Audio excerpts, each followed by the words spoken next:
We're back with the author of Worthy, Jada Pinkett Smith. Well, there's a lot of pain in these pages, and you've dealt with addiction in your family, depression, loss of close friends, and you write, too many of us become stuck in grief because we don't understand the need to grieve, and culturally, we're not taught how to grieve. Yeah. I agree with that. Yeah. That's, I'd say modern industrial world doesn't deal well because also we're sort of separated from our families. We don't know the older people in our family often because we don't live with the grandparents. We don't have that first immediate loss immediately in our lives. Yeah. I'm just curious who taught you? Where did you learn your lessons about grief? I'm still learning, Stephen. It's still something that is challenging for me. But once I learned how to be vulnerable in a way that allowed me to accept intense feelings of despair and to just be with those feelings and know that those feelings weren't going to take me out, knowing that I was going to make a return, knowing that they were going to pass.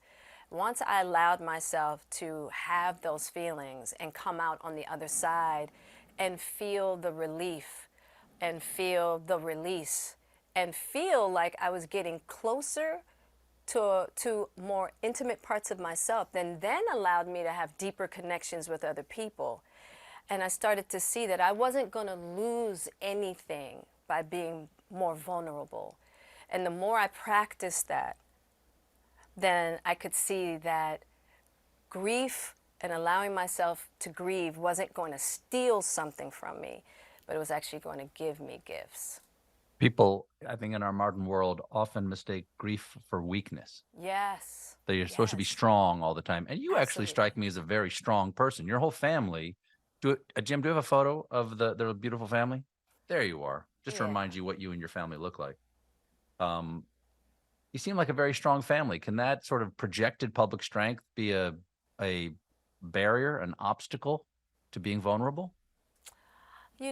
Not so much, to be honest with you. I think that for me, I've really have learned how to, you have your public life and then you have your inner family sanctum life, and I've been very lucky that with my family, we've been able to do some really, really deep work together as a family. And really strengthen our bonds in those places of vulnerability and tenderness and really being able to connect in such powerful ways. You call your children, who are a major part of your life, obviously, you call them your three little gurus. What have they taught you? Well, that's so funny that you say that because Willow, really all my kids have taught me how to hold tears. Because... What do you mean by hold tears? Willow has a way of being emotionally expressive in ways that was foreign to me. She really has a way of feeling her feelings and being very unapologetic about it. And she'll just say to me, "Mommy, I don't need to hear a fix. I need you to hold me." And I go, "Okay." You know what I mean? And so I had to, Everything is going to be okay. You don't need to tell me how. Just tell me, I'll fix it. I'll fix it. You just tell me I can. Everything's going to be okay. I'm curious, like finding that vulnerability and being able to tap into your own grief, does that change you as an actress? Absolutely. You find new depths. You absolutely, you can find new depths that way. Because I've had a very difficult time being vulnerable on screen. I just have to be real about that. Very difficult. That's why I'm always choosing strong characters so that I don't have to play vulnerable. Straight up, Stephen. You caught me there because... All right. Yeah. All right. I look forward to your most vulnerable role coming up. Yeah, for sure. The book is Worthy. The young lady is Jada Pinkett Smith.